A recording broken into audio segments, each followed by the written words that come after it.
അമ്മയുടെ ആദ്യത്തെ കൊഴുത്തപാൽ കുഞ്ഞിന് അമൂല്യമാണ്. ഇത് കുഞ്ഞിന് ന്യൂമോണിയയും ഡയറിയയും പോലുള്ള രോഗങ്ങളോട് പോരാടാൻ ശക്തി നൽകുന്നു. വളരെ ശരിയാണ്. അമ്മയുടെ ആദ്യത്തെ കൊഴുത്ത പാൽ അമൃതം പോലെയാണ്. അത് കുഞ്ഞിനെ തീർച്ചയായും മൂട്ടണം. ഇനി ആരെന്ത് പറഞ്ഞാലും ശരി, അങ്ങനെയല്ലേ അനു? തീർച്ചയായും.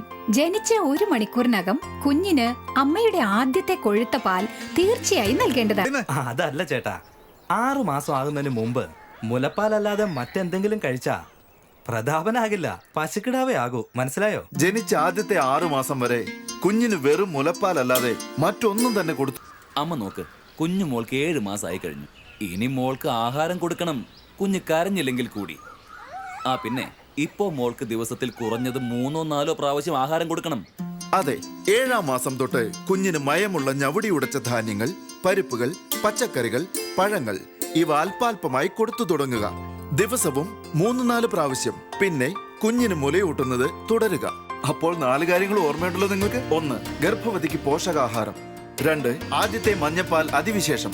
3. 6 മാസം വരെ മുലപ്പാൽ മാത്രം. 4. പിന്നെ മുലപ്പാലിനൊപ്പം പോഷണത്തിലും ശ്രദ്ധ.